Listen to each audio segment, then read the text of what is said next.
This is Mom Squad Pod, your weekly update on tips, tricks, and all things parenting with Maureen Kyle. I think, the concept of getting out and doing things, we have to do that for them and for us, for our brain health. But then they're being dragged around to be too much, kind of like what happened pre-pandemic. Some of my patients, they weren't able to get into bed till 10 or 11 at night because they had so many activities. Hi, everyone. Welcome to the Mom Squad Pod, the podcast where we talk everything parenting with the area's leading experts. And we've made it to the summer months, and not just any summer. This is the summer after a year of lockdown where our kids weren't able to join in on the activities that they were used to. So if you're like me, you and some of my friends, you have signed your kids up for everything you possibly could because they missed out on it last year. But at what point is it overwhelming? And at what point is a structured summer beneficial to our kids? So here to help us out with that is Dr. Carolyn Landis, a clinical psychologist with University Hospital's Rainbow Babies. Dr. Landis, thanks so much for joining us today. I'm really happy to be here. So just right off the bat, usually summers, as a kid for me, it was a free-for-all. We just ran around outside. We went swimming whenever we felt like it. And now I feel like a generation later, we've gotten into these, summer camps, travel teams. They recommend making sure your kids don't lose out on their learning from over the school year. And so I know as a parent, I have time where I've dedicated to reading or math workbooks or whatever. What benefit does it have to be structured, and should we be structured? And I'm so thrilled that you invited me today. And I feel like I would have given a different answer 2 summers ago. It's very different, as you said in your intro. Right. And, I am a behavioral sleep medicine expert. So I want to talk about it in terms of schedule and sleep too. Yeah. So I think the answer is kind of in the middle. So some structure is required for our bodies to do well in terms of our circadian rhythms. We all know who have teens or young adults that sometimes people won't, eat breakfast till noon, and then maybe you eat lunch at 3, which would be okay if you did it at the same time every day, But with little ones, it is good to get up about the same time every day and kind of start your day. But I just want to say a caveat. I do have some parents that kind of want to keep their kid almost on their school schedule. And if you have little early birds, then go for it. Then that's totally fine. If you can stand it, do it. But if you have kids with a later circadian rhythm, start your day later. If they like to sleep until 8, if that's too late, then that's okay. So I really want, when we're talking about this, that this is not boot camp. This is summer, with kids, and you can shift their schedule a little bit. So let's just start thinking about that in terms of flexibilities in the morning a little bit. I was going to say, I think of my kids, they've only been out of school for, a few of them. 2 of my girls was probably about 2 weeks now. My oldest, maybe about a week. And they've just been lazily being in their pajamas, eating cereal for an hour. There's a little bit of a soft launch to our days.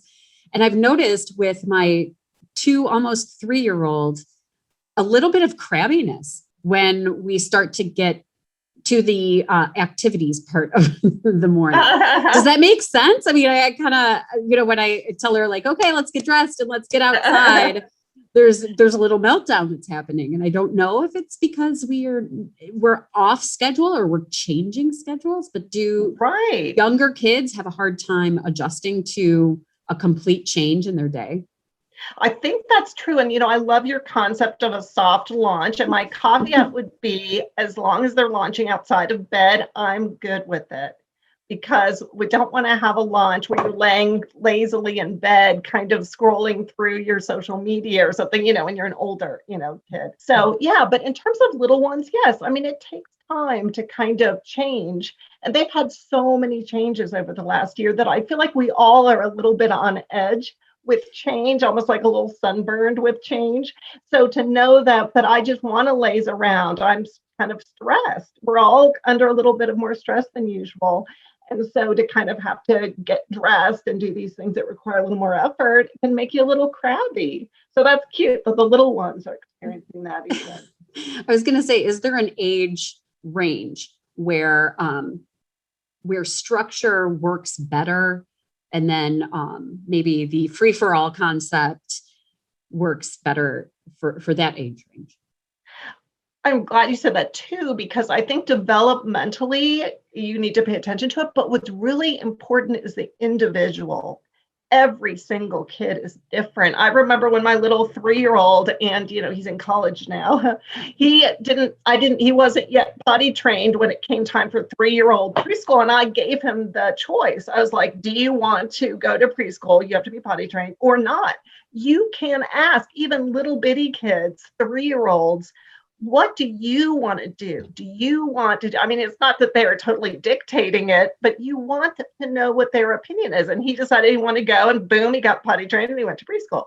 So, but if you want, when in the day would you like to do activities? Would you like to go to a camp? Or would you like something where we do different things? I mean, ask the kids, because everybody is so different. Yeah.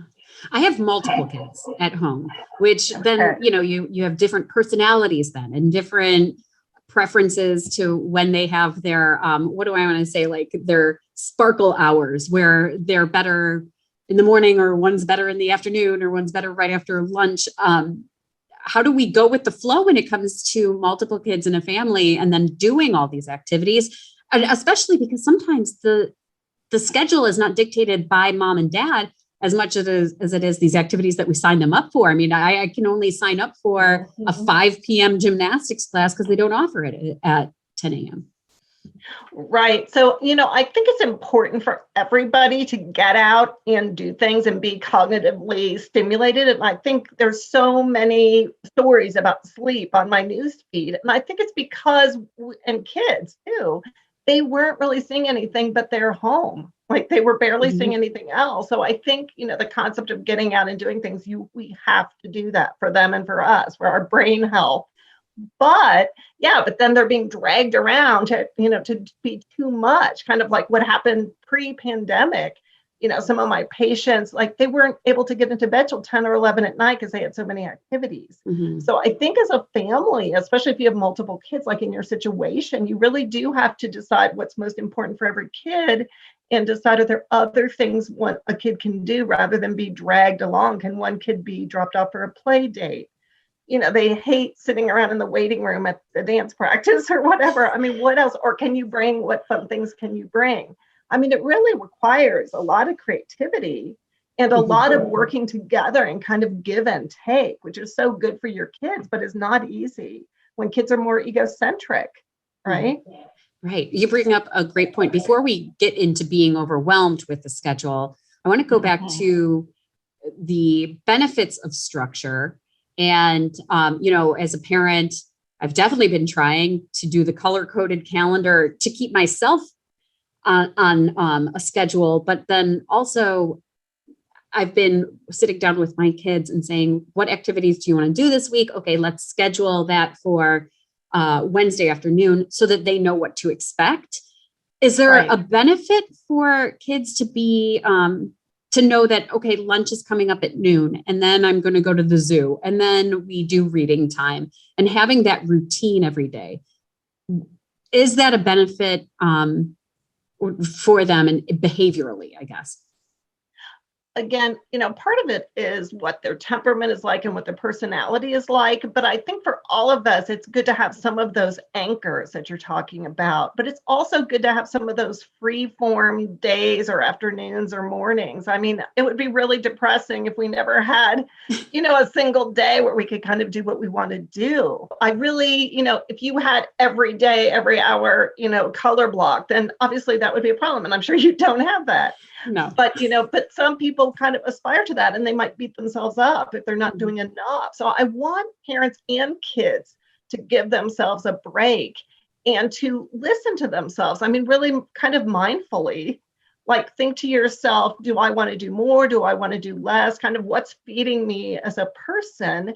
Because I feel too much. A lot of my patients are just beating themselves up all the time. And their value is, I want to please other people. I had a patient tell me that last week.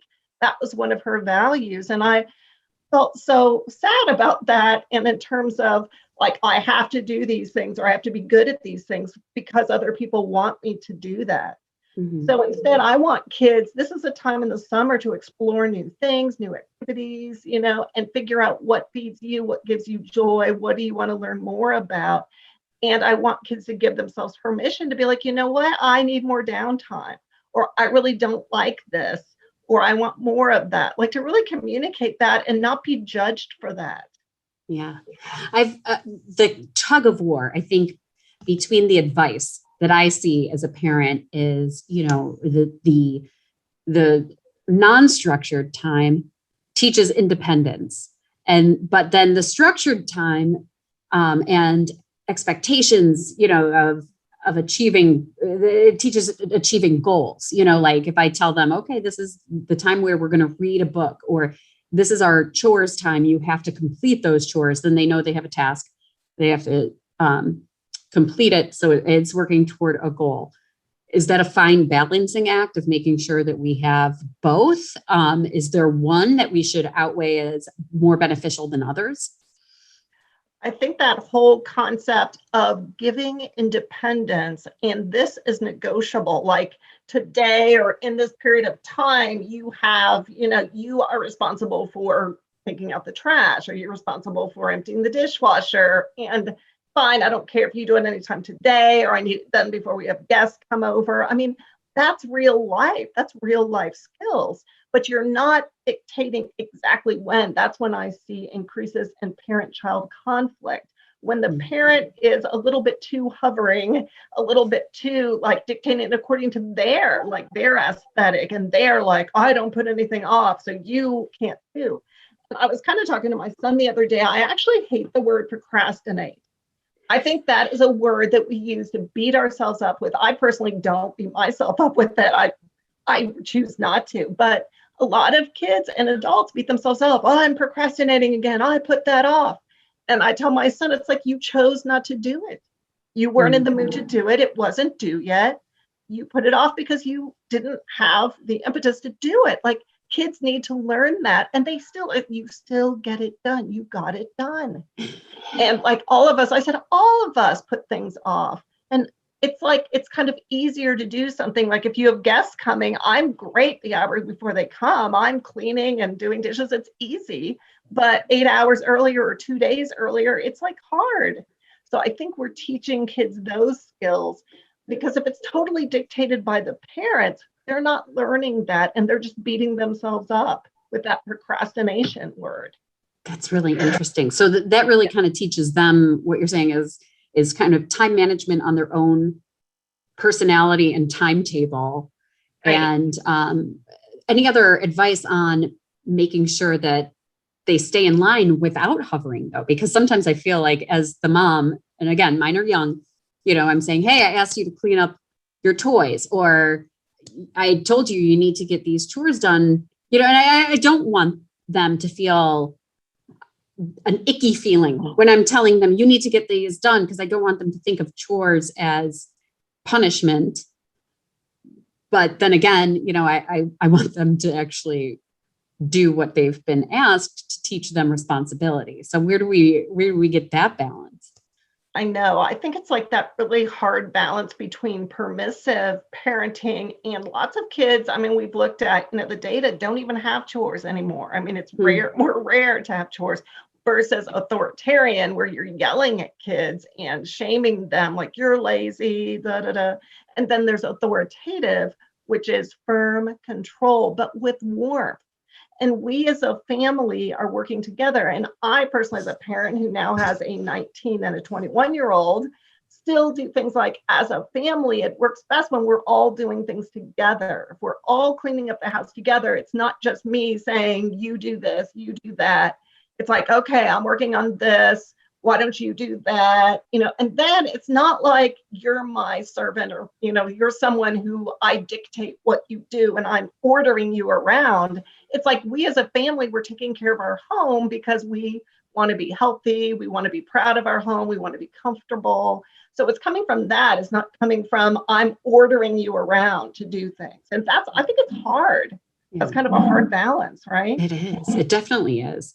And this is the part where I would like to get into that sense of being overwhelmed, especially for kids.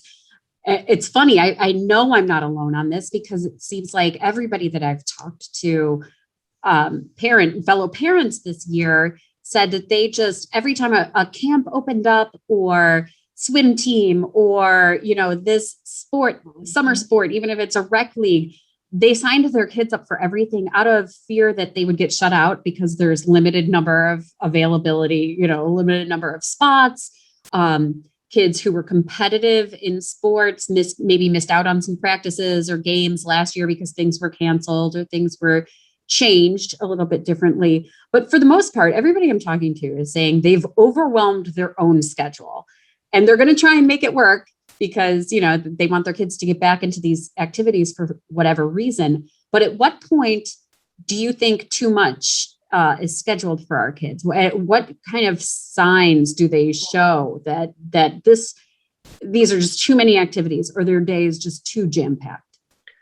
Yeah, and I think that's a really, some kids ask for all of that and some kids want all of that, but it might be stressing out the parent or the family. So there might be a time where you might have to say, what, this is too much for our family. People are becoming irritable. They're like, kind of sounding off at each other a little bit more, getting in a little more conflict. Sometimes kids will have trouble sleeping. They'll have nightmares. They'll have, different signs, stomach aches, headaches. I mean, if you're pushing it to the point of starting to have these sorts of symptoms, then you have to kind of stand back and be like, whoa, like our family, we were kind of bored and lethargic feeling. But now we are like on this crazy treadmill and we can't get off of it and we can't keep up. And, then school will start again and you didn't even feel like you rested or, had a break.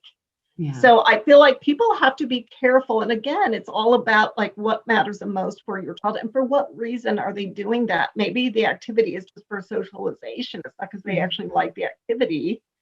And that's okay. But if it's too much to drag everyone else to that, maybe then they could just, do something else or have some, social contact with a friend or something. Like, why do they want that activity? Mm-hmm.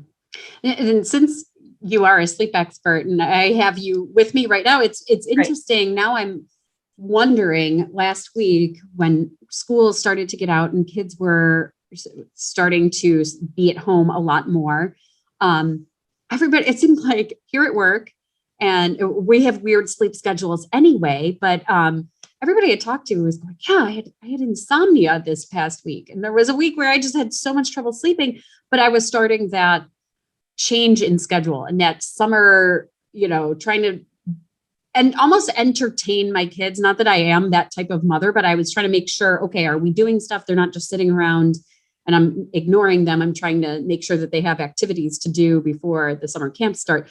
Does the overwhelming, the go, does it trickle down to parents not being able to sleep? Is that our insomnia sometimes? Yeah, and as I said, I can't believe how many stories I've seen about insomnia. So as a sleep expert, there are some just clues and things to do to make sure that you don't get insomnia. Try to get up around the same time. Even you can shift it by maybe an hour or so, because if you get up at different times, you get what's called social jet lag. It's just like being, jet lagged going to your, to another time zone. So try to get up around the same time. Do not nap, which I find is so easy to do now. Yes. And think about caffeine. I mean, the other day I was out running errands and I had like a green tea smoothie and it was like killed me. I think I was up till 2. And that was a green tea smoothie. So if you drink caffeine, that actually eats up the sleep hormone adenosine. And you might be able to fall asleep initially, but then you might wake up at 2 and be up and not be able to fall back to sleep. So think about alcohol disrupt sleep too. Even one glass of wine can disrupt your sleep hormones and disrupt sleep. And if you've been sedentary, I know some days when I'm just doing therapy at home, I might have 200 steps a whole day. Wow. Our bodies aren't meant to be that. I mean, I have to get out and walk around in my neighborhood, or how can I sleep on 200 steps? Yeah. So, and again, I'm not carrying my phone with me all day, but I'm sure it's not much more than that. Yeah. So yeah, so I would say get up at the same time, don't nap, be careful about caffeine and alcohol, and move your body. And that will do a lot towards sleep. And don't try to sleep too long, Mm-hmm. Especially with kids. I feel like tell parents, I feel like parents, I'm telling you this, do not expect your child, if you put them to bed at 8 and then they're sleeping until 8, then parents are like, why do they have trouble sleeping? And I'm like, they're 10 or 8, they can't sleep 12 hours. Like, pay attention to the fact that they can sleep in more now. They need a later bedtime. Mm-hmm. And that is probably the number one thing I tell every single parent is pay attention for the opportunity for sleep compared to the need for sleep. Huh, and because they'll think it's insomnia, but it's really you're just in bed for too long. You can't sleep that long. And this all falls in line with schedule. The summer months, the daylight is longer. So I feel like we pack our schedules to make sure that we're taking advantage. I have the kids up a little bit later. We're outside playing, or, they're running around with kids in the neighborhood. But also you bring up the great point of food, and, our kids are up later, and I feel like the food structure gets thrown out the window sometimes too, because we're responsible for all meals because they're not in school getting the hot lunch or whatever. And I don't know, maybe I'm too loose about it, but I'm like, yeah, have a popsicle whenever you feel like it. It's summer. Let's go walk for ice cream. And do you see kids getting out of that routine and that sort of healthy eating schedule because of the summer months? I do. And at Rainbow, we do have a program for weight management called Pathways Toward Wellness, which I'm the psychologist on that as well. And I do see a lot of that kind of grazing, kind of the just indiscriminate eating, which I think, we know that we as adults have done probably more of too, because we're home a lot more. Yeah. So I think it is important to kind of have some sort of routine for meals, because that does drive the circadian rhythm. There could be snacks. I don't think we should be too militant about that, but just to be mindful. And I really think, and this is my number one pet peeve, so I'm so thrilled that you brought it up, don't have a bunch of junk in the home, particularly if you do have a child that might be at the top end of the, weight chart, that is struggling a little bit. Why would you have the crackers, the chips, the granola bars? And people always say, well, my other children need that. Well, do they? Is there something else that they like that other child does not like? Mm-hmm. So just look at your home, and rather than shaming a child for stealing or sneaking, which I don't even like that term, I'm like, it's in your home. How can you steal something that is in your kitchen, in your home, and you're setting your child up to then be shamed? Mm-hmm. So instead, you shouldn't have it there. You shouldn't have things there. Obviously, once in a while, if you're having a fancy dinner party, obviously a birthday cake, like, it's not totally like eat whatever you want, But I mean, it's like, I feel like it's too much, like my child is stealing food. And then I ask them what they have, and it's like all these chips and granola bars and things like that. And as you said, I love that you can go out and get an ice cream. That's totally fine. You can do that. And then it's just one scoop of ice cream. You don't have to have gallons of ice cream in your house, because we can now go out. That's another switch. Right. Before, we had to kind of hoard food. We had all this stuff because we couldn't get it easily, but now we don't have to. Mm-hmm. We could go out and buy a cookie at Insomnia Cookies or wherever, we could go out and get a scoop of ice cream. And that is healthier. And I think it's fine, depending upon your child's weight and things like that, to eat a snack when people are hungry and they want a snack. Yeah, I feel like that can be a whole other segment, is just keeping kids on the healthy eating track during the summer months. But overall, I mean, now that we've talked for almost half an hour now, what are any other final thoughts on just keeping a structure and keeping that balance for both parents and kids as we go throughout the summer, where we have the tendency, even with eating, it's so funny we brought up eating, because I mean, I feel like everything's out the window in summer. True. Especially at the beginning when you're so happy in summer. True. Who cares? Eat whatever you want, do whatever you want. But I mean, just overall, your thoughts on just making sure that we keep that schedule and that structure for the kids. Overall, I am very protective of relationships. I don't want to see a lot of conflict happening in families this summer. I want everyone to give each other grace and to pay attention to the different personalities and work together as a family. Maybe have a family meeting and talk through some of these things and figure a way that you guys can all get together and enjoy your summer according to all your different temperaments and personalities, and not feel like you have to be, not as a parent, be beating yourself up if your kid is lounging around some. So what? So what? It doesn't matter. And the warmth you give your child and the fun activities, that's what they'll remember about the summer. Very the warmth and the love. Yes, absolutely. I think back to my childhood memories, and it's like the fun things that we did that didn't involve a lot of planning of just, going to the zoo or being in my grandma's backyard. The neighborhood. Yeah, just walking around the neighborhood, like going with your grandpa out for a walk or something. Yeah. That's priceless, right? We are all so glad that we can finally get back to those times too. And now that we're allowed to gather again and do these activities, you realize it is a luxury that we all have. So, right.